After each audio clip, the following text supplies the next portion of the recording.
So we are live now for the contributors outside of GSoC. We are here in YouTube. The URL is already published in our Discord.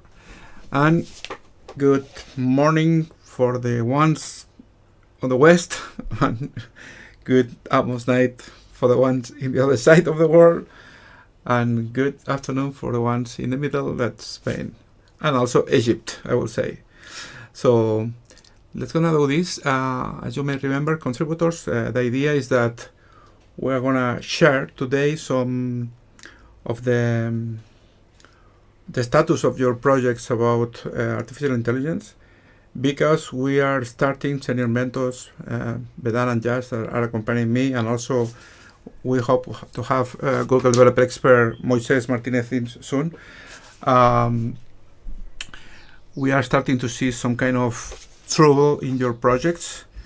Maybe we have to make some rearrangements on the technologies or on the way you do this. So for this reason, we have been asking you to fill up the slides, and then you will have a few minutes to present the slides. And after the slides, after everyone's slide, we'll have a short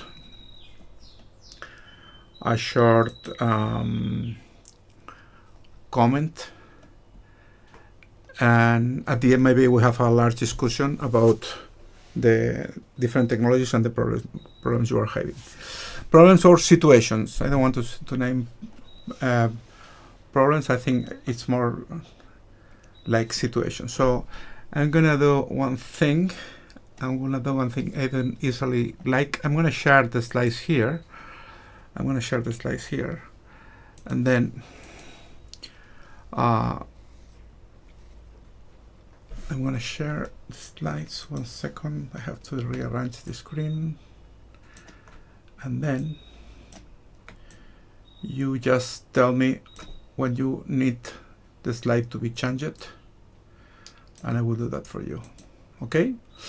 So let's start by the first person. The first person, I think it's me. These are going to be some few reminders. So with the contribution of Deb Kadani, that has been hard working on the tool, with Siddharth, that is here also on the meeting, and mentors Vedan and Josh, we have ready to be used the Liquid Galaxy wiki. It's on the liquidgalaxy.eu website. You can use it. Think about that there are something like 60 entries that you develop on the pre-requirement tasks, and some more will come, but I think it's a good repository of information. I would say it's not a fully implemented wiki, because it has still some not issues, but some things, some functionalities that can be added. But the important thing is that you have a new repository of information that you can use for your developing your project. So go to the liquidgalaxy.eu and use it, because it's a very good place. Next thing is that, remember, we have the song contest. Only one person has sent a song, so 3 songs. I know it's still something like a month away, but I want to remember you. It's going to be fun. And also we have some cash, prize cash, and also some other stuff, difficult swag from the Liquid Galaxy and Google. So if you want to apply, the information is on the liquidgalaxy.eu website. What else? We are starting to receive your APKs. for your information, what we are doing this year also is we have several listener contributors. That's the name we have, the persons that are outside of GSoC, but they want to stay with the community collaborating. And some of the persons will be testing your applications. And today we have sent the very first one to the beta status in the Play Store. So this means that contributors like you are starting to send their APKs, and of course we are early because this is still a few weeks to the first. I think it's in 4th of July, and the day that you have to send the very first application, but there's people that is a little bit more advanced. But I wanted to tell you a couple of things. Please, Flutter app has to target Android 13, API level 33. We are seeing some applications not good on this. And remember, we only will accept applications that will present perfectly on a 10 inches Android tablet in landscape, never vertical, always landscape, horizontal. So you have to clearly declare this in your application, because your application has not to be shown on the Play Store for phones and has not to be used vertically, never. Just remember this, we are approaching the moment that you have to start to send the APKs, and we don't want to have this kind of problems. Contributor Oscar will explain some other questions in a few seconds. What else? Also, we are seeing some things related to the AI generated content. And please be sure to read this document. I will post this slide on the Discord, because if not, your applications will not be published on the Play Store. So Google is very serious about the use of the artificial intelligence generated content. So you have to be thinking that you have to be following these rules, the policy coverage, restricted content, and so on. Because if not, when we try to upload your applications, Google will not allow to upload it or even be approved, never. And this will be bad for your application. So I will share with you this for you all to read. Mentor Yash. Yeah, I just wanted to tell you that we were updating the apps from our own company, and we saw that there was a change in the Google Play Store policies. So if you ever want to publish something, you have to be very careful what the new policies are. And this is a step-by-step approach on how to resolve some things that occur when you have, let's say, a credentials with your, let's say, a username of LG and some password, or let's say an API key. Now, these things have to be tested by a demo account that runs on the Google Play Store by a bot, and that bot has to check through all the pages. If it does not, your app will get rejected, and we have to be very careful that our app does not get rejected. And we have learned it the hard way, so I will make it very easy for you with these steps. The first thing is that when we go to the Play Store console, we see our very own dashboard, which is the dashboard for a particular app. Next slide, please. So then on the very bottom, we have something called the app content. It is on the sidebar menu. We have to click on that. That is basically the content in the app that we have. So here the app content is clicked, and we are able to see that there are two tabs in it. And the second tab is called actionables or action. This action tab is telling us what are the actions, various actions that we have in the app. Next slide, please. So here you can see the action as I have marked it. When you go to this particular action tab, it is telling you all the various actions that exist in the app content, the app that you have just published onto the Play Store. So before publishing, this is before publishing, that you have to make some changes and allow this demo account versioning that enables the bot to actually access the whole of the features that your app provides. And if you do not, the app, it gets rejected. So the thing is called app access. We'll be clicking on that. Next slide, please. So the app access is something that by default says that all functionality is available without special access.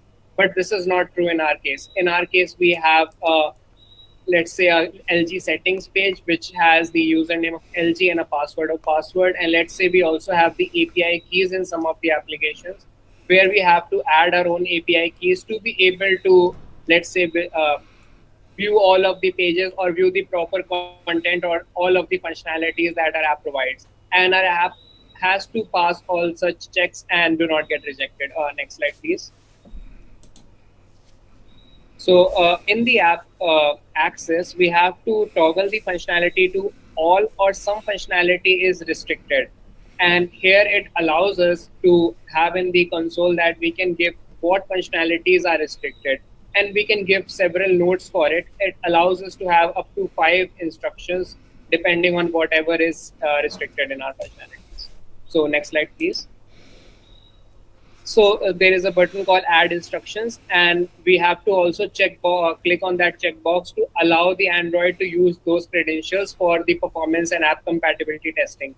This allows all of these instructions that we have written to be shared with the Play Store console reviewers, and those reviewers will be able to, basically the reviewers or the bot will be able to access the functionalities. So remember, we can add only up to 5 functionalities. In our case, we only have 2 to 3, so it is well and good. Next slide, please. The next thing is it provides us with a very good pop-up that allows us to fulfill or write down all the instructions. The first thing is the title for the instructions. Then if it is a username and a password, then it allows us to write it down on the second and the third input boxes. However, if it is something miscellaneous, in our case, if it is your API key, then there is a miscellaneous tab as well at the very bottom. So you can just click on that, and you always have to write the title, which is like, let's say, instructions for the API key, instructions for the LG settings page, things like that. Next slide, please. So here I have written API key, and I have given a sample API key at the bottom in the miscellaneous section. Then it allows us to have an option of add, which is on the top right corner, as you can see. So this is just one example of filling it. We will have several examples, and you will have to fill it the same way as I am doing. And just be sure that all of the functionalities are unrestricted. And this was not the case previous years.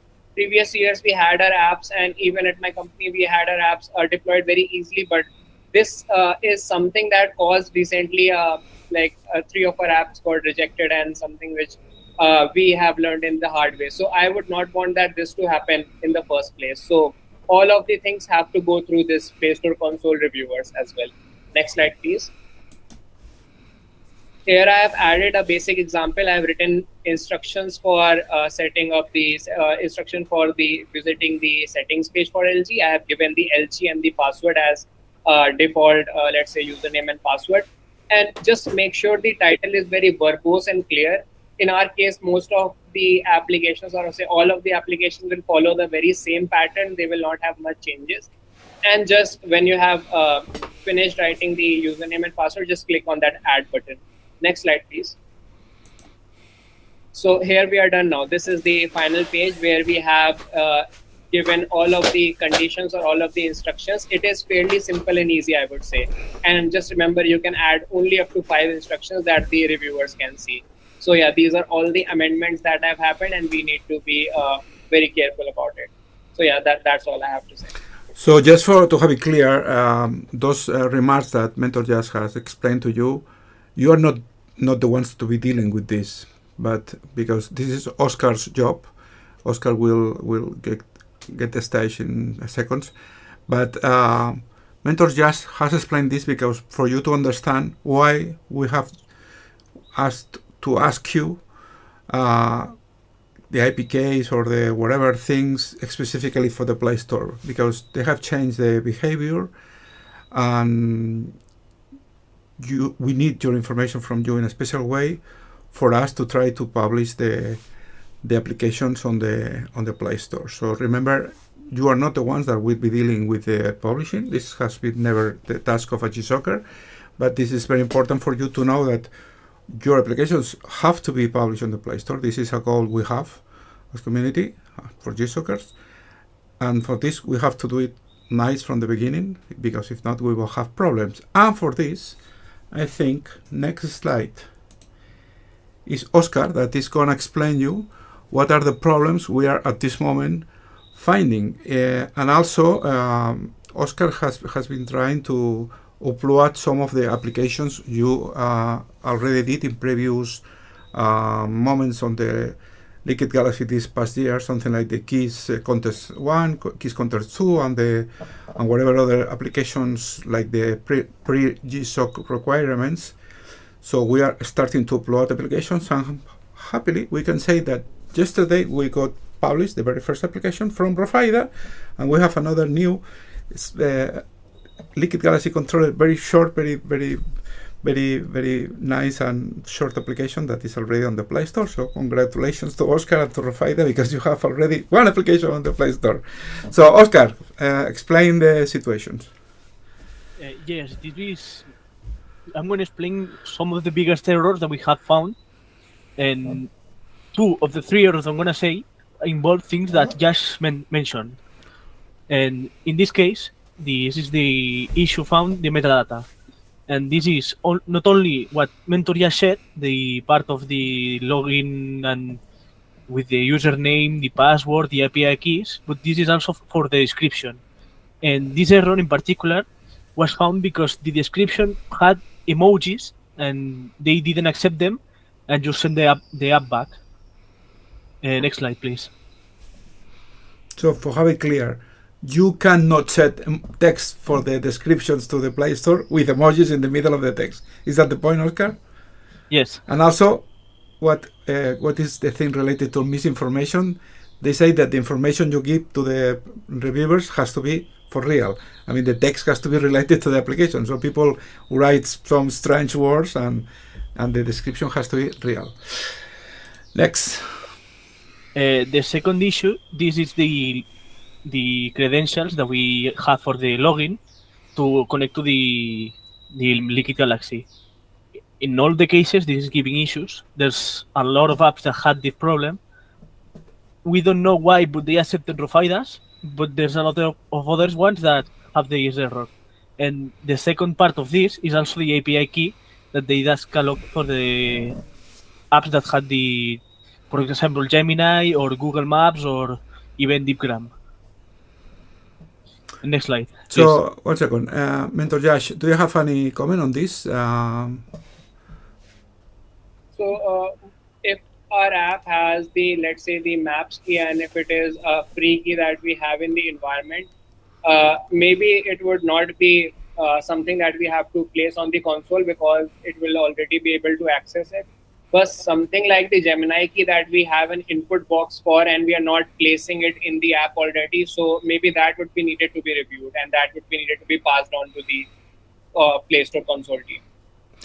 So, Josh, in any of the applications you uploaded for your company at the Play Store, you say that you include a Gemini APK?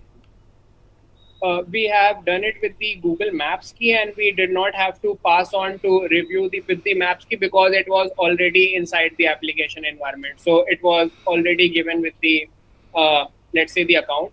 And for Google Maps key, there are 2 things. Firstly, it could be a free key like we have in our Flutter app. So it does not matter if someone else also gets a hand of that thing. And if it is a paid key, then it only works with a specific URL, that it is set to work with. So also that cannot be manipulated or misused. So yeah, these were not the problems with the Maps key, but more so with the Gemini key. That yeah, but for example, the point of today's point, and please, all the contributors that have similar situations, you can raise your hand on the mid application, and I will pass you. I will give you the word for this year projects, Josh. What is the approach students have to have? I mean, oops, someone has left the conversation. What is the approach they have to have? I mean, they are gonna use DeepGram or Gemini or other keys. So, yeah. based on your experience, how the keys have to be published? So there are 2 cases. The first case is when you are passing on the key into the app and it is a free key that, let's say, is already public or it cannot be misused because it is free for use and it is already. That's the case of the Google Maps API for free key that we all have to. Yeah. Okay, that's clear. Yeah, we have the free key and we can just place They it directly. they will not present a problem theoretically, you say. Yeah, they are not a problem at all. Yeah. The second case is if we have an input box and we have to provide the key in the app to access all the functionalities. That is for the Gemini key. That is also for the LG settings page. So those will have a problem if we do not give it to that very bot which is checking our application. And in this case, we have to supply the keys in the way you explain, going there, and you can supply up to 5 things. You say, I understood. Okay, so what I want to have it clear for all the GSoCers that they will have to supply us the keys. Some of the keys will be supplied by the Liquid Galaxy Lab because we will have our own keys, usually maybe paid ones, but the final keys that will go to the applications will not be yours. You can request a key for your development process, but for the final stage, we will be inserting another key that will be, I will say, paid one or at least registered by the Liquid Galaxy Lab, not yours, because it has no sense that your key is sent. But the point, Oscar, is that you, next to the other contributors, will have to put the keys on the place Josh has explained in the Play Store. Is it clear, Oscar? Yes, this is the most important part. Okay. If there is any question, please, other contributors, raise your hand using the Meet tool with a hand. And say your opinion, please. Today is not a monologue from me. It's a conversation, okay? I mean, you are having trouble. You're going to explain your own projects now, but I wanted, and senior mentors, Badan and Jazz, we want you to comment, to give your idea, your opinion. We can do this in 2 ways. One way is that I will wait for you for answer. If not, I will use mentor Vedan technique that will say, you, Rohit, tell me your point. So please, not at this moment, Rohit, but the question is that we need this to be a conversation because from today's meet, we have to have some, to reach some clarity on some issues. Oscar, next slide. This is an issue that we had found mainly with the app that has compatibility with every device. And when you're using with a phone, as most of our apps are for tablet, the buttons disappear, some fields are or cut off or just don't work, and some parts can't be used. So they get rejected, and then the app is sent back. And another issue is if the app, by some reason, just crashes, it stops and the process sends it back. Well, that the app crashes, we are every developer is responsible that the app do not crash, because if the app crash is not an app, we're not a working app. And then also we have to test it at the labs and with the help of the other contributors that will be, they are starting now to review the applications. But regarding the point of the broken functionality, I think it's a matter related to my first point. It's a matter related to your application has to be always targeting an Android tablet 10 inches horizontal. This is it. It cannot run on phones. It cannot run on whatever. And you are, as a developer, who has to declare this on the bundle. This is the way, you know all, and this is the way. So if you declare it well, it has happened that some of you didn't declare, and then the tester test with a phone. Of course, the application is totally broken, but the application has to be always focused on a tablet. Oscar.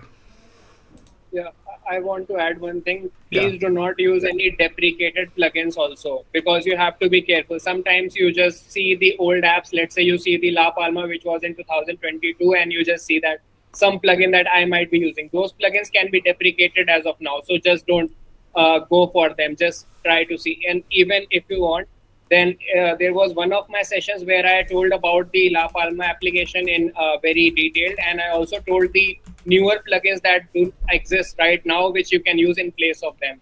So just don't go for anything that is deprecated or can be deprecated in the near future. Totally. Let's continue. Shiven, it's your moment. Okay, so this is how now I'm gonna explain how my project is gonna work. Firstly, I'm audible to all of you, right? Yeah. Okay. So what I'm gonna do is through my Flutter application, I'm gonna get a query from the user that is gonna contain two things. Firstly, where does he want to go? Right. Let's say it's Delhi, and for how many days? Let's say the day is 5. Okay, I would be sending that query to a prompt that I have created. I will be basically adding those two values there. Okay, and that particular prompt would be sent to Olama via LangChain. Okay, Olama would be generating the response, and that response would be in a JSON format. Okay, I will be getting that JSON format using a class parser in LangChain, and that would be turned into a class so that I can do some data modification on that according to what I want in my Flutter application.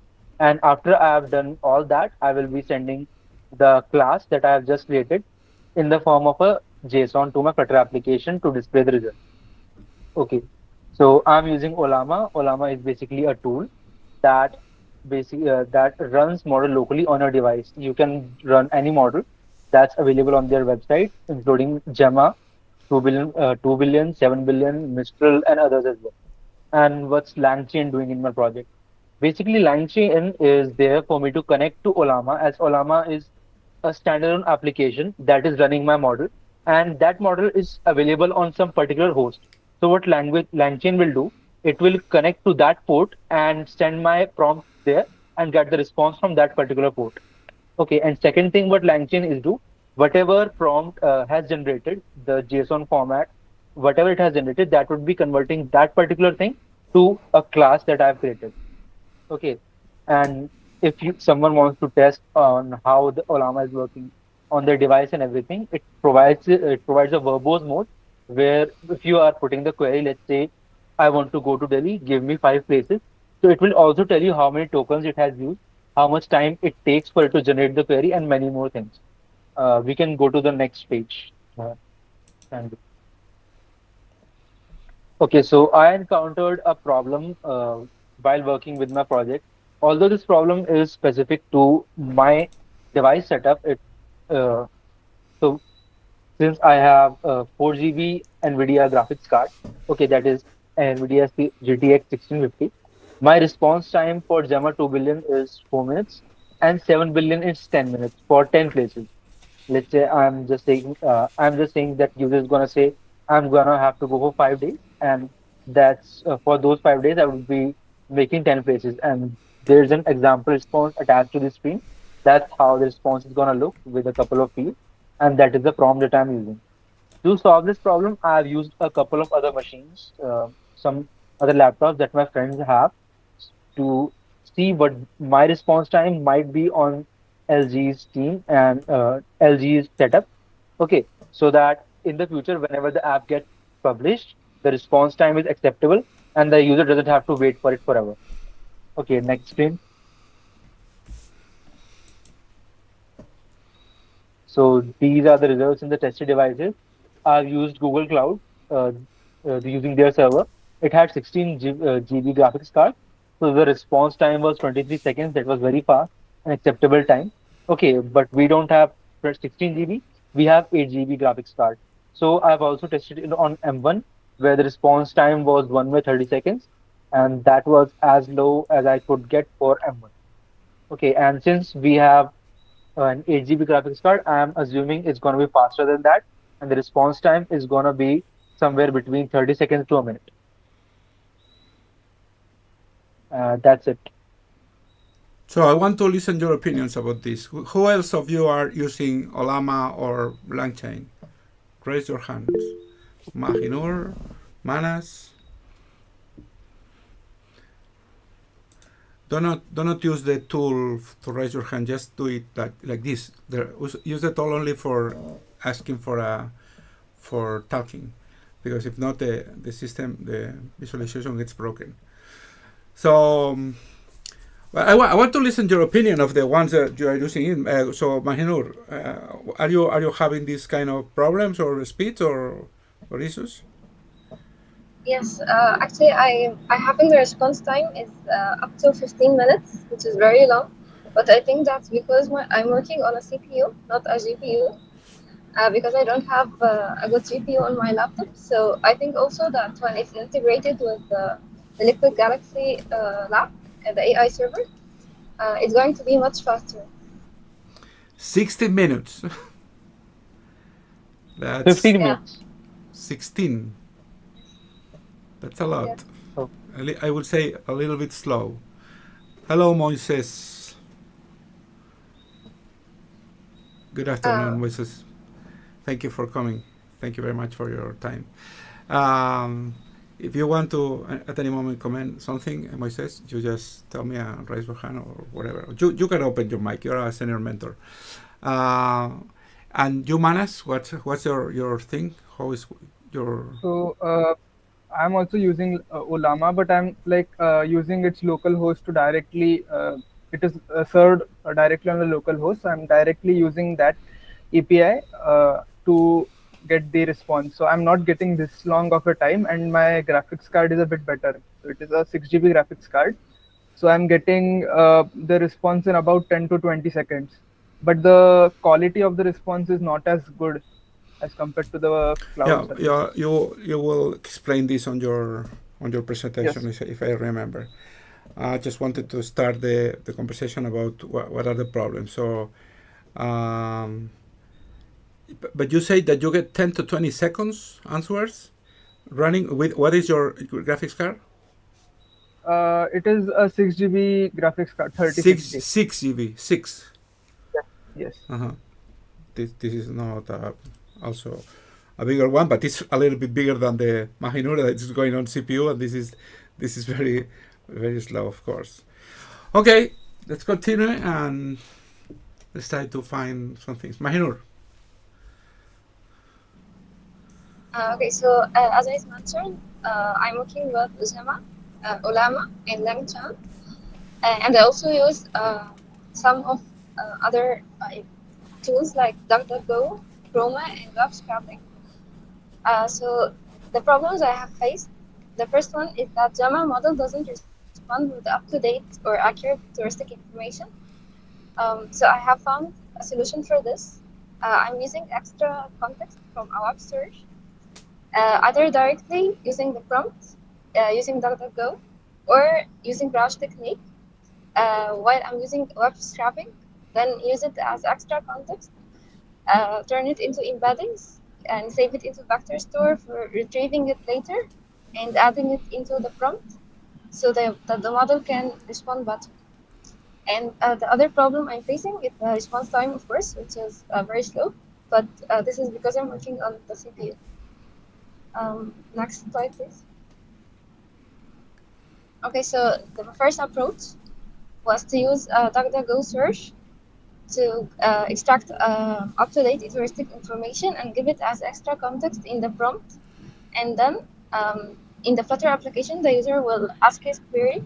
It will be given as in a prompt template with the extra context, and then it will be given to the Java model. I have tried the 2 billion and 7 billion, but the 7 billion gives much better response. And I use the model from Olama. Then I use an output parser to get the formatted output and show the response back to the Flutter application. So as we can see the results, the accuracy for the places using this technique is 70%, while the 90% for the places details, such as the ratings, address, and many more. And the execution time is 879 seconds.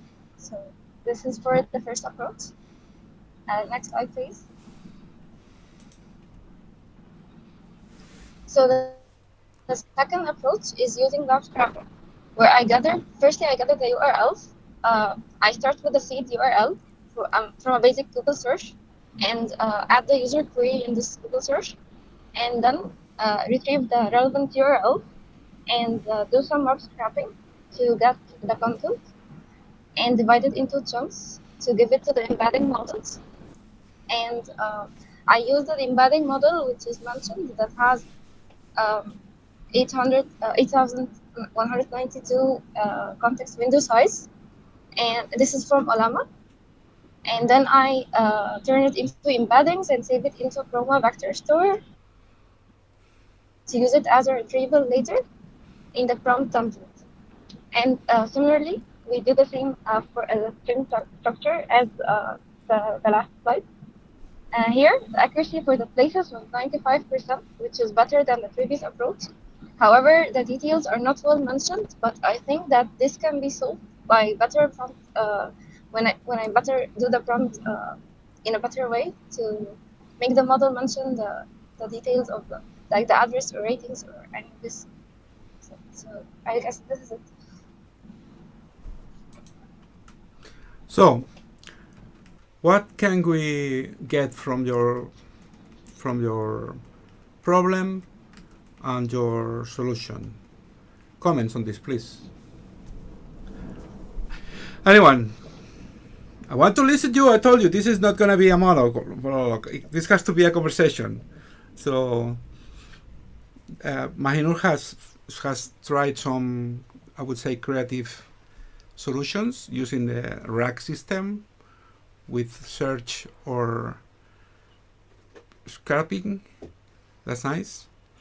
The numbers you're showing are absolutely bad, but this is because you're local and using CPU. So this will be totally different when using on the AI system, AI server. But any comments? Okay. I had a question. So no, please continue, please. Moi, go ahead. Okay, I have a question about the concept of this application, because you are using GMA to try to retrieve information which is not in the model, because GMA is a model to structure the information for a conversation or for an interaction, because the basic language representation that is inside of that LLM is extremely small. Then you can use that kind of LLM with that size to retrieve information. The only thing that you can do is to create a big prompt with all the information and ask to GEMA to organize or define it in a context or in a structure that is useful for the user, but not anymore, because it's not big enough to have information like other big LLMs. And the other problem that maybe you have with the time, okay, the response time, maybe is the execution of your LLM. I don't know what kind of environment are you using to run your GMA 7B or 2B, because you need a GPU at least for the 7B of 10 gigas of RAM and at least of 3.5 for the 2B units. Then if you don't have that hardware, it's impossible to get a good result in time. Well, students, contributors don't have, they have what they can have. So the idea is that those systems will finally be running on the AI server that has, I would say, a bit more powerful graphics card and with more memory, usually. We are also thinking about changing. I told you yesterday in another conversation that we are going to change the card we have on the AI server to a better one. But just in the case of Mahinur, she only has a CPU, so the times are totally worse because she's running or CPU, not GPU. And but Mahinur, have you understood what is the very important situation mentor Moi, that is Google Developer Expert in Artificial Intelligence, has explained to you? Yes. And what's your answer about this? What's your feeling? Your feeling?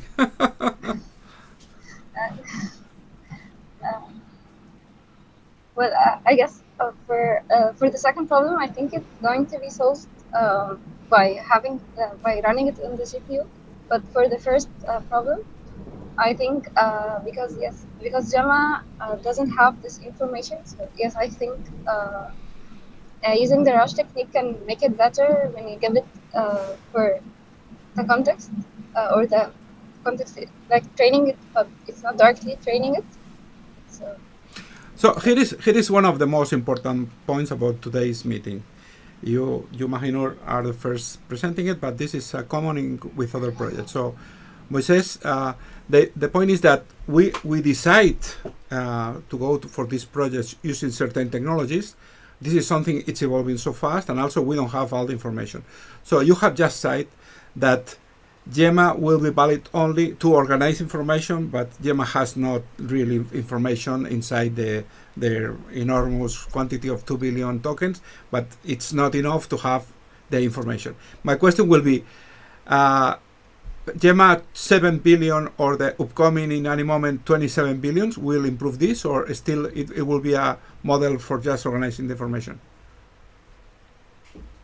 Okay, in my opinion, Gemma in the two versions that you have there could be useful, but you have to introduce part of the information. The only thing that you can do it is to use that RAG technology that you are developing, okay, in order to collect information related with the theories information or the thing that you want to do, and ask to Gemma to organize, to define, to ranking, to produce the interaction or the conversation with the user. But Gemma doesn't have enough information inside to create something accurate or updated, because that information is not there. It's not connected to the internet, and it doesn't have enough information in the training set to collect all of that information in an accurate way. Then the thing that you should do now, it's, in my opinion, correct to have something that is collecting information from another kind of database or something, which is in a format that is not good or useful for humans, and using the LLM to modify that information using a prompt, okay? Then that is a good point. But even using that behavior in the application, you have a problem related with the size of the model and the GPU that you need to run it. If you don't have a GPU that can cover enough the requirements of the model, it's not going to give you an answer in seconds, I think. So Moi, do you think that, because as I said, we are going to take decisions today, if not today, in no time after today's meeting, and maybe we will change the orientation of the project. So Moi, let me ask you again, a question is, do you think that approach that Mahinor is doing on his research, using the RAG technique with the search of DuckDuckGo or with the web scraping, it has sense for the kind of projects we do at the GSoC or for Liquid Galaxy, or maybe we really have to go for another technology? I think that's a good point. I think that could be useful for the GSoC. If that information is inserted after that in the Liquid Galaxy, I don't know, for example, the different recommendation that the LLM is generating. But I think that the point of view that she is using, I think it's correct with the resource that she has available. Then it's a good way to use a RAG, collecting information, creating embeddings and related that information, creating a semantic share and giving that information to the prompt and say, organize this, produce this, give me a list. I think that is a good point and could be a good solution for the case. If that information, the one that is producing for the LLM, okay, to generate, to enrich, to prepare the information to use in the Liquid Galaxy, I think that could be enough. Mahinur, are you getting, I don't know, the point? I mean, Moises says that it's good. It can be, it's a good approach, but I'm thinking about how you are going to implement this. We have your graphic on screen, so we can understand what is your approach. But my point is about, you have to code this. You have to decide now in which way to go, if the search or if the web scraping. And also my point is, how do you do that? I mean, you will have to get previously the information of the, I don't remember your project is about, it's something like 10 cities in the world, I don't remember. So you have to get all the information previously and then do the user to interact with Gemma, but using this previously scrapped information. It's not. Go, Mahenur. Yeah, it's not a previous information because I do the search every time the user asks a query. I do the search. So I'm a user. I'm asking for data, for example, and you do simultaneously the search on the DuckDuckGo or on the web scraping, and then you send the thing to the LLM. Is that right? Yes, exactly. Yes, exactly. So once I get the user query, I put this in the Google search, the seed URL, and then I get the relevant URLs from this the seed URL, and do the web scraping and the rest of the things. So it's not going to be a previous data. It's going to be up to date for the current time the user asks the query. Moi.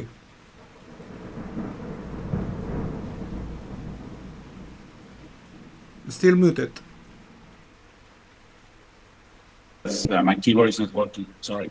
Then according with this, the big problem that I see is the part of the embedding model. Of the base model? Sorry, can you? The embedding, okay. Yeah, I'm embedding using part. Yes, the embedding model is from Olama. It's called dynamic embed text. It has a context size of 8,192. This is the one I'm using for the embedding.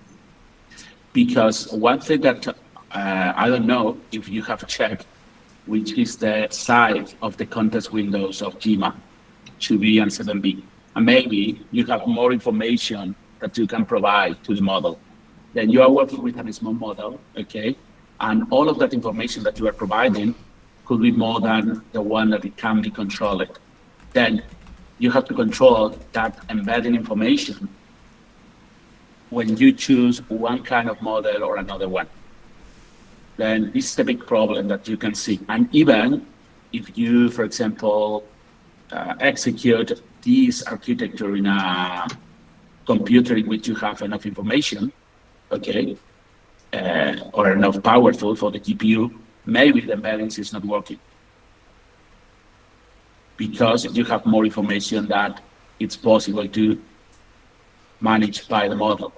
Then you have to check maybe a small group of information in the embedding, minimizing the context windows, okay?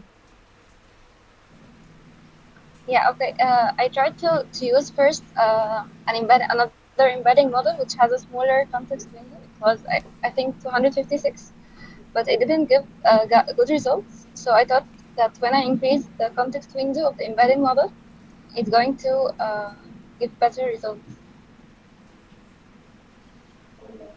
Okay, maybe you can try to do that, but not sure, to be honest, because there's a lot of information and usually the embeddings model are not working really well in some areas.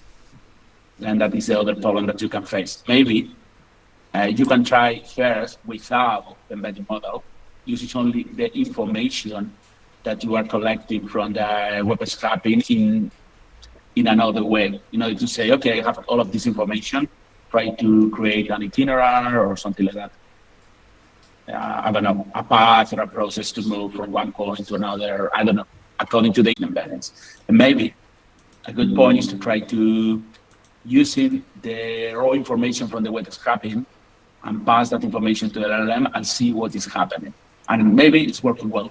And if not, adding the embedded layer. Yeah, okay, I will try.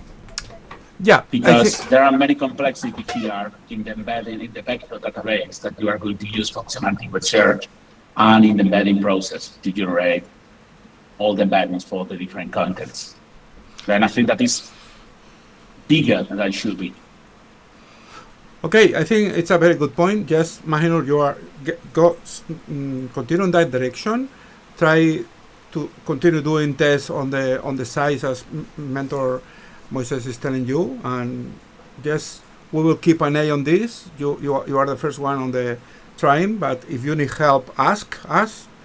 And I think that's a good point to know that.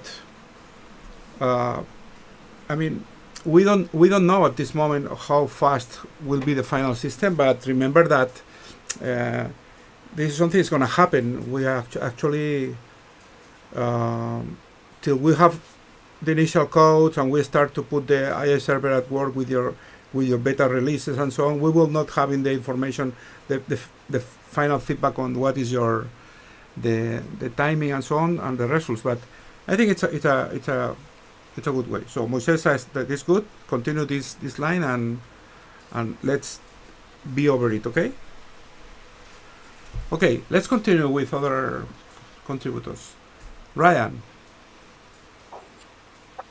Yep. So it's a brief overview of my project. Yeah, it's fine. Yeah, brief overview. Right now I'm creating an API that allows other contributors to integrate like voice-to-voice features for any Liquid Galaxy applications, whether it's like current or future. So we can like, kind of leverage a lot of the AI technology that's been recently soaring. And what I'm doing is that because there's a lot of like different models out there, like different services for like let's say speech to text and then text to speech, what I'm doing is just kind of creating like one API so that users can just easily integrate this feature into their application without needing to configure anything, and then just have like a simple way to just pass in values and then get exactly what they want very quickly. And yeah, besides just the models themselves, they're also able to customize like a lot of parameters to better suit their application's needs, whether it's like with the voice of the person or like I guess anything related to like adjusting their or the features for this. And can I go to the next slide? Yeah, so a few use cases. I think just having a voice-to-voice feature allows all of our apps to kind of leverage what AI has been kind of onto recently with the very fast growth, kind of overcome these new boundaries. And then the API will also allow future Liquid Galaxy applications to also use this technology rather than just having it in like one app, and then just so I can just keep reusing it, keep updating it to improve it in the future. And accessibility, I think, is another key feature that I'm very passionate about, because I think I just want to try to I guess reduce the number of restrictions for any users around the world who wants to use Liquid Galaxy apps, and this kind of helps with to try to encourage more users to try and use the features.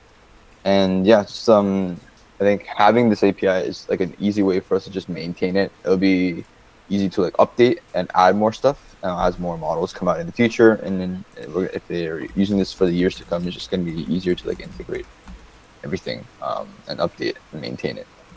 And I think next slide, please. I actually attached an image here, but I think it's fine.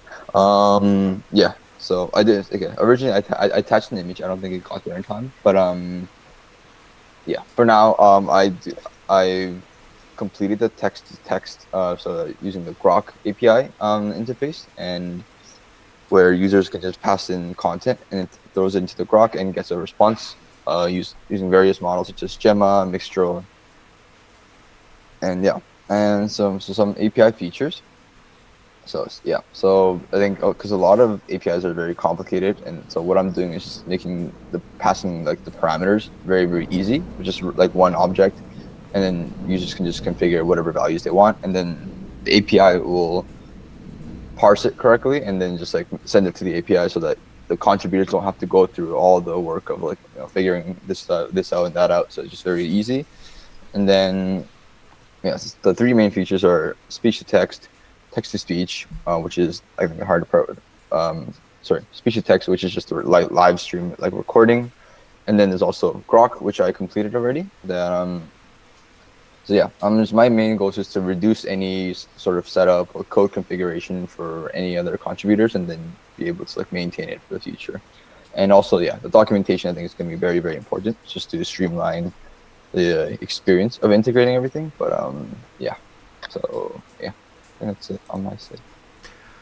Okay, so for all of you, I have to remember that this year Ryan is always it's a special project because it's going to be interactive. So the code that Ryan and information that Ryan is developing will be for all of you, and we hope that Ryan's success and gives you code and samples around the next week after the midterm. This is third week of July.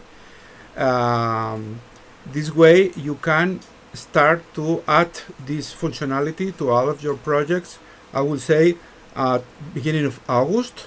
That will be the time where your projects have to be slowed down because you already will have more of the project developed. So you will be able to have time to try to implement the voicing that Ryan has created. And I say try to implement for two reasons, because we have to reach a good status on the Ryan's project for be easy to you all to integrate the voices, and of course you have to have your time besides your project to integrate this functionality into your project. But your project is first. I mean that if your project is not in a I would say it's not enough mature, you will be focusing on your project and not doing anything else, not the voice, not anything, but focusing on your project. So thank you, Ryan. Is any question? Is there any question about this voice thing? You already know that because we have presented it in other situations, but for you to know, Ryan will give you this code and documentation around third week of July for you to start to implement it on the very first week of August, if you have time. If not, we will try to do it. If we can accomplish, fantastic. If we cannot, bad luck.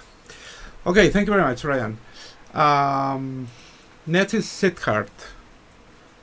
Siddharth is going to the sky. He's using Gemini. He has no problems. Go, man. Hello, my name is Siddharth Mudgil. Really? And my Your name is what? But we all know you, Siddharth. But you can introduce yourself again.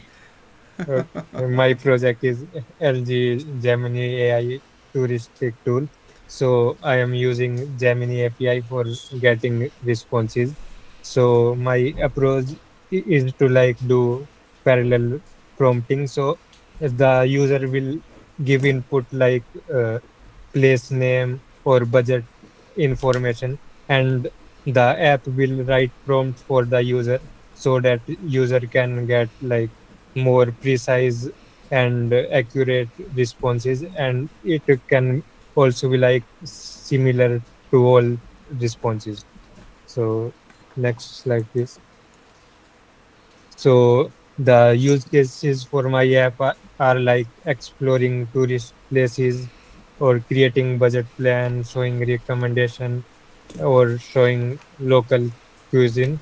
And in Liquid Galaxy, I will visualizing KMLs and orbiting around itinerary. So other visualization can be like if user want to like explore India, so the places in India can be highlighted, so it will be easier for the user to visualize and navigate. Next slide, please. So currently it is the initial response given by the Gemini. So the current problem is that Gemini is not giving accurate latitude and longitude. So it is like somewhere around the actual point, but not near. It is like 10 kilometer or 20 kilometer in the radius. So my initial solution is to like, if user want to explore that city, then we can like use command to like explore the city using the name of the place. But for visualizing the KMLs, I will still use the latitude and longitude given by the API. So I am exploring more like how can I improve the latitude and longitude response. So That was. Thanks. So you don't have too much problems, but I think I don't know more if you have any idea, but I think Gemini has to give you a perfect answer regarding coordinates. One second, Medan. Open your mic, Moise. That shouldn't be true, okay, depending of who is asking. Because Gemini, it's mainly focused in the protein. And then if you are getting an information, it's going to give you like a random one according with that specific behavior. It's important to produce a product to define the output of the information. But should we give you the answer that you are expecting, maybe in another format or maybe in another structure? So I think Siddharth, did you have to try more prompting things, because Gemini is enough big to have all of this information, and if not, as you say, you can use the API, another API, or maybe use that, I don't know, RAG technique, maybe adding other information to Gemini for getting information correct. I don't know. So actually, like if we like search places like Eiffel Tower or like Taj Mahal, then it will give accurate information. But if we like search for places like in Haryana, there are no tourist places, like very little. So their that responses are not that accurate. Okay, Vedan, your mentor, comment.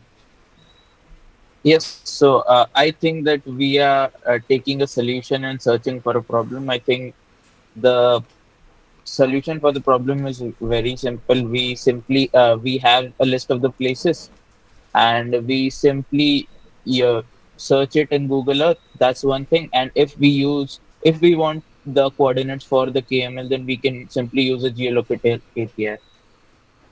So that's my opinion. Yeah, that's what we talk. If Gemini is not doing nice, remember that most LLMs do not perform 100% usually. So use other API and just get Gemini the most spoken word thing. I mean, all the other tasks. Some tasks that you can get from an API, you can be sure that you will get it in the right question. Any other comment on Siddharth's project? Rohit, go. So I just went through the same problem that Siddharth is going. So what I have done is, first I took all the names and the locations of the places and passed it to the SSH command, and then I can locate the places.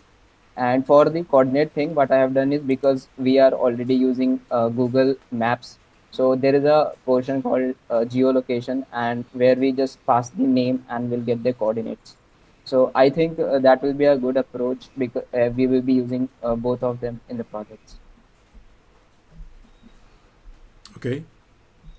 I don't know what happens with Rafaida. She's I continuously going in, going out, going in, going out. Rafaida, you are having trouble with your internet connection.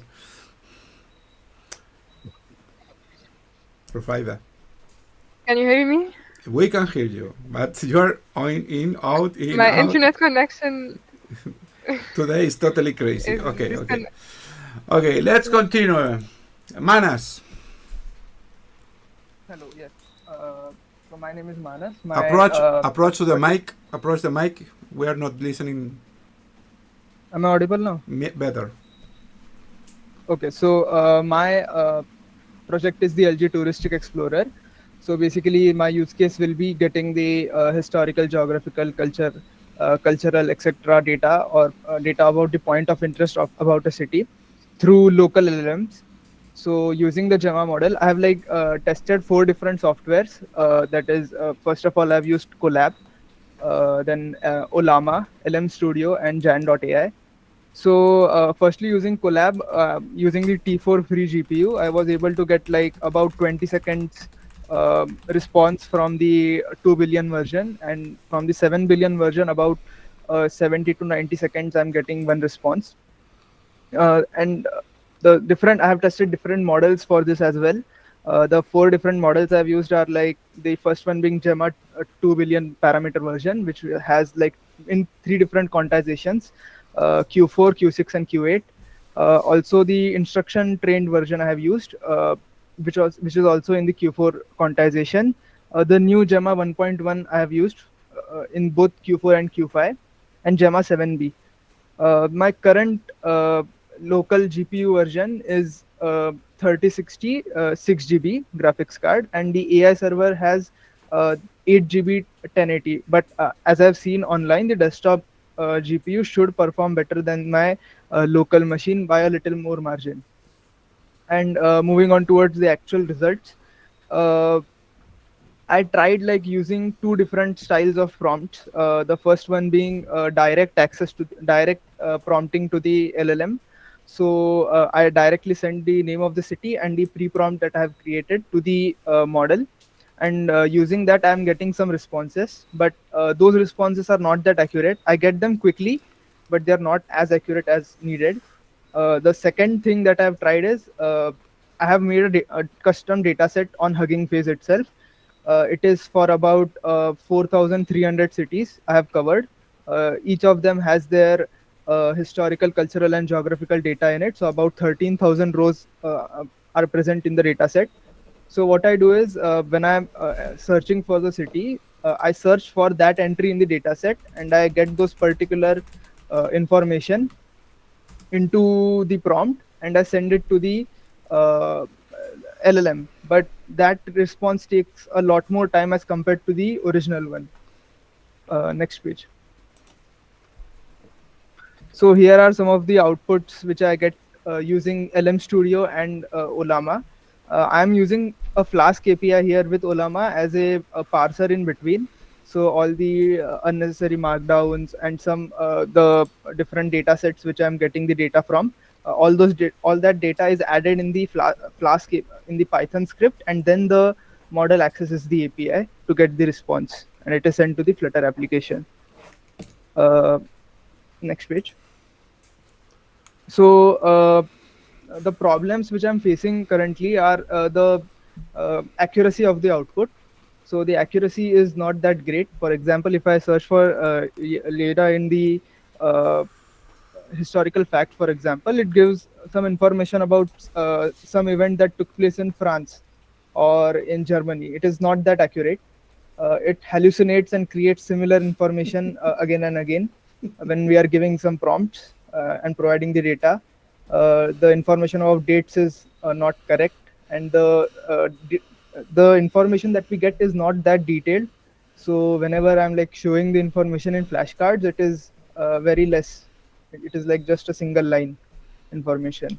Also, the similar issue I faced with the coordinates. But what I did was I got the information in the JSON format. I searched that name in the geocoding package, and I get the coordinates back. That coordinates I send to the either the KML orbit or the Google Maps in app to show the location. So the major issue is the accuracy and the detailed descriptions of the prompts. I was smiling, Manas, because I'm just thinking that whenever users interact with your application or with others, they ask for show me the nicest city with a cathedral, and I mean, I'm thinking about the hallucination of the. What have you find any funny sample in your research? I mean, in your tests about any hallucination that you can share with us? Like example? Yeah. I've not like saved example currently. Like for example, what it does is like previously I asked for some information about Kolkata, and the next thing I did was search for Paris. So it got some context of Kolkata, that is India, and it mixed it with Paris. So it was giving examples like Eiffel Tower, Rajasthan is present in somewhere else. So it is giving some horrendous responses there. we are gonna having a fun time reviewing the projects and using the models. So, do you need help on any of these problems? Any of you senior mentors want to comment on something? Moi, Jazz, Vedan? Do you need help? Manas, you're good with this. I mean, you're working, you're trying, and you will continue. I have one question about what is the usage of the. You say that you are using. 1 second. You're using the collab. What are you doing with the collab? No, that was just for examples. I've used because you 4 cannot different- integrate this is in an application. Yes, So okay. Sorry, I didn't listen to you or I don't understand. So I was thinking, what the hell? Collab here has nothing to do. So no questions with Manas situation. No, Manas, you don't need any help from us. The only help I need is with the actual accuracy, because even after like supplying some context to the in the prompt, even then like the model for the next prompt, it hallucinates and gives something else.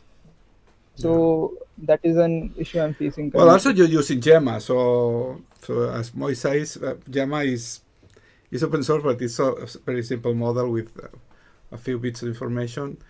Sighar is just having. Okay, thank you very much, Moises. Thank you for your help. Thank you, mentor. So, we are gonna have fun seeing the results. So let's go for the next one. Rohit. I had a question for Manas. Go. Yes. Yeah, what I was trying to ask is, do you have any like leads of what you are going to do with this problem of yours regarding accuracy?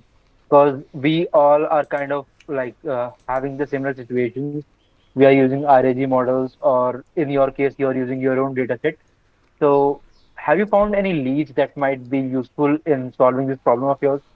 So currently the one solution that Mahinur brought out about the embeddings, etc., that was kind of insightful. So either we can go with that, or I'll just like have to improve my prompting, and my overall prompt should be improved, I believe. So I think I can get some better responses, but the hallucination problem, I don't know how to get around it. That I need some help with it.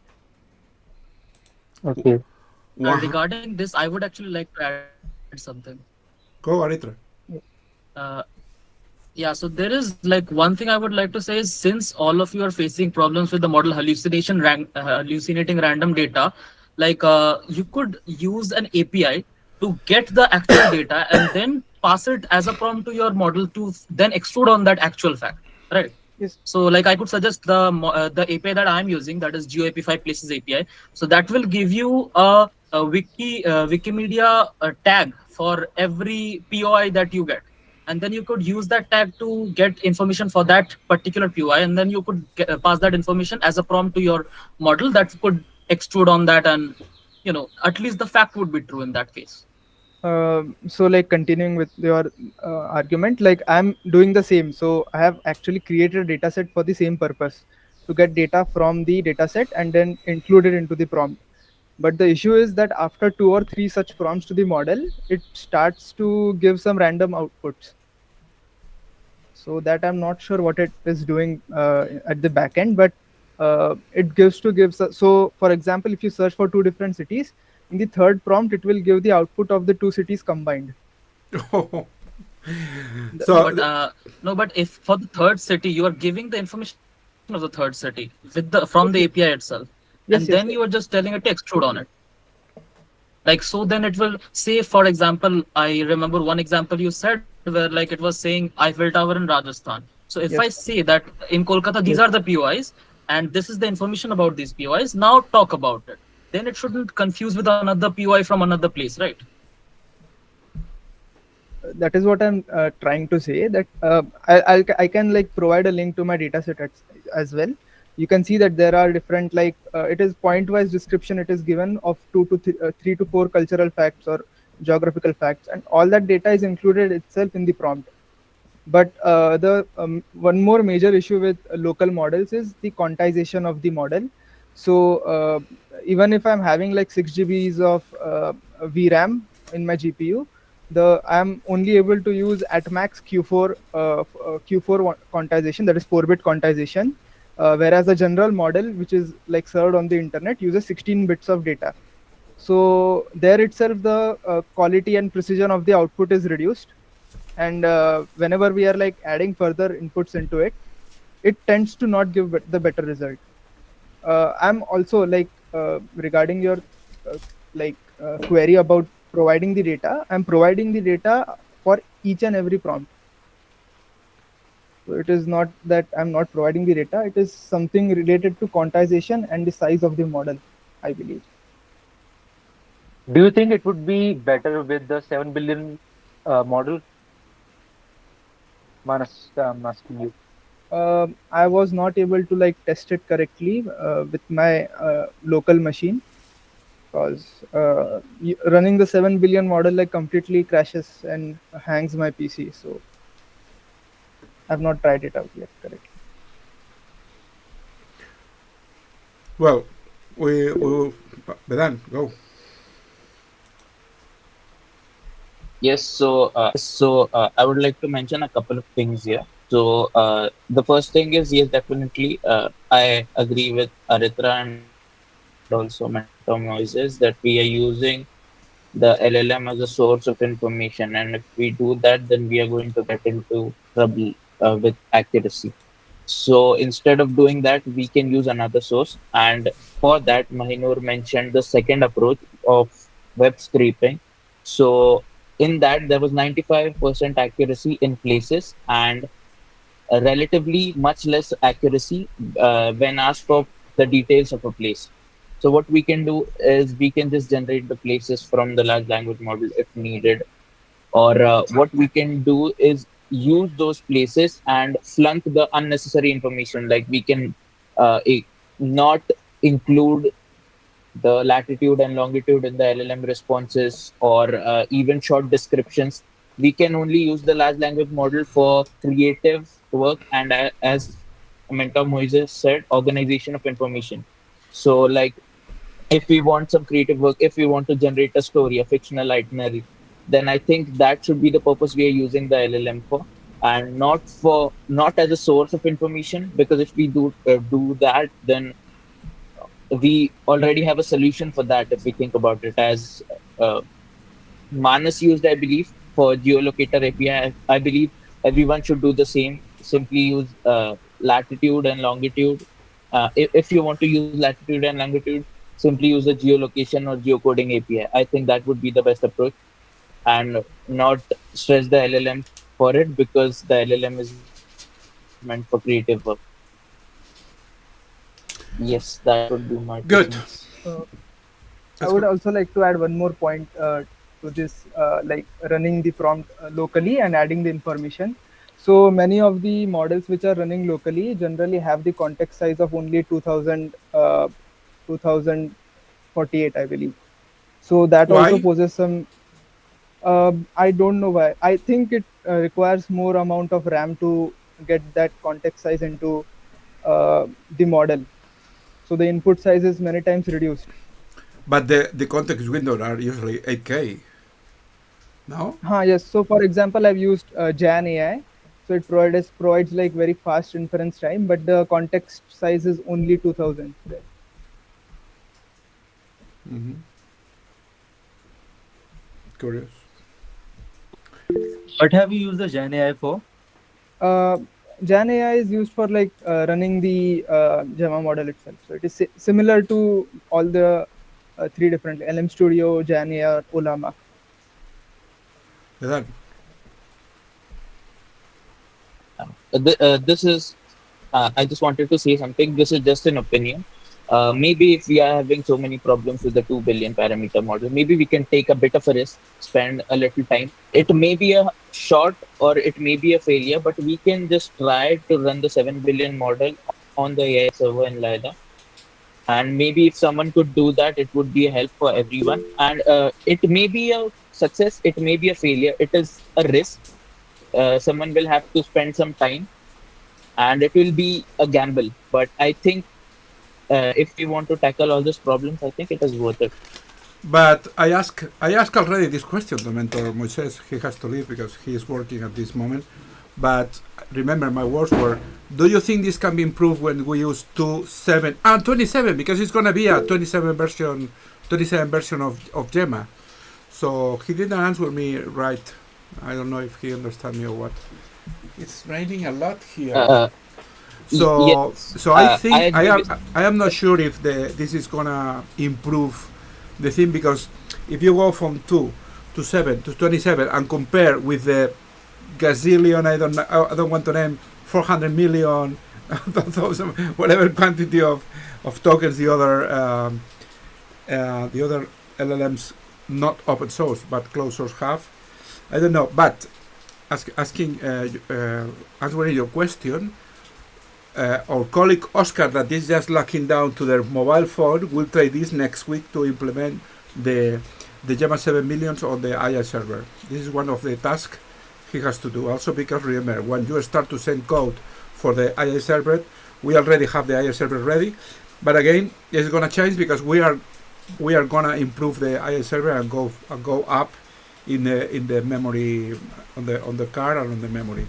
I don't know which one because we don't have the order made, but we are going to improve. Continue. Do you want to say anything else, Vedat? Yes, I wanted to say that yes, I heard you. You earlier asked Mentor Moises if we use the 7 billion or 27 billion parameter model, would it better the responses? And he said no, but in the context that it would not be improved as a source of information, but definitely the ability to organize information, and the problem Manas is facing about mixing up contexts and the context window, that would definitely be improved. So I was of course. saying, It depends. I was giving this as a solution for that. It depends on the project. Every project has different approach, use cases. So I agree with you. So I can say that we are going to test this next week soon with the 7 billion parameters. Mahinur, go. Yes, I wanted to add that I tried both 2 billion and 7 billion, and yes, 7 billion gives a much better output. It doesn't hallucinate like the 2 billion. And I tried it on the CPU. It works. It just gives so much time. Like I said, it gives 15 minutes. But I think when it runs the 7 billion on the GPU in AI server in Yuga Lab, I think it's going to be good and better than the 2 billion one. We're going to try this soon. We will have results before you start to send your code. We will have results, but still we have other contributors to present. And remember that some of you are using the free models. This is going to have pain because we have to run it locally or something. But there are some guys here that are using the big ones like Gemini hosted on Google Cloud, or the GSoC API that is the faster inference in the world. So let's continue. Rohit, it was you? Yeah. So my project is LGAI fictional itinerary generator. So in this application, I'm using a GSoC API, and here the GSoC API provides like four different models: Llama 8B, Llama 370B, Mixtral 8X 7B, and Gemma 7B. So by default in the application, we will be using Gemma 7B. There will also have an option where user can choose any of the models they prefer. So I'm tested mostly with Gemma 7B. Can you go to the next slide? Sorry, you say you are testing what? I'm testing it with Gemma 7B. That is the one that is already available on the GSoC, because I'm having the GSoC in the other screen, and they don't have the 2 billion system model. They have the 7 billion. Okay. Go. So so here the prompt that I'm providing, like to create a story that is interlinked and searching for different places, and also I'm like getting it into a JSON response. So the problem that I am facing here is when I'm changing the model, the JSON response that I am getting is totally different, and that's something which I'm not able to parse properly in the Dart models. So if anyone could help in this, be great.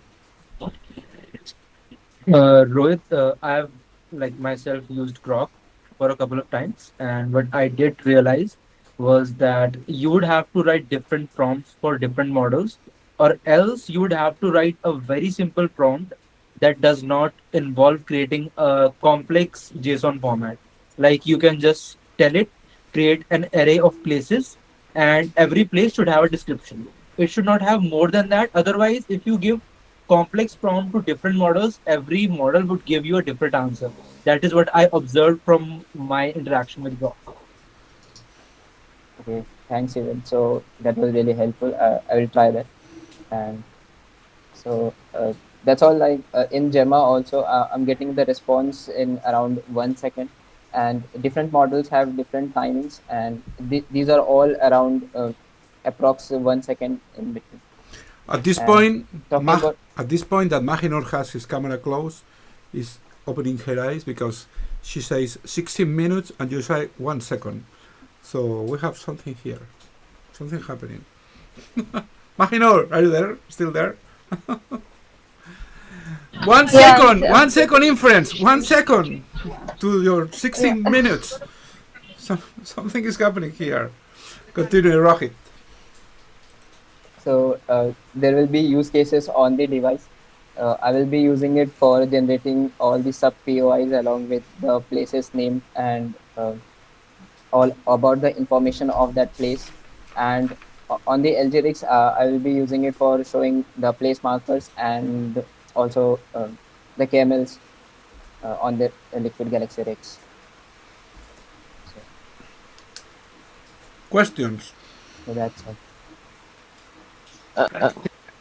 Yes, Rohit, could you please elaborate on the problem about the JSON response and parsing? Okay, sure. So here you can see that I have a prompt which is written.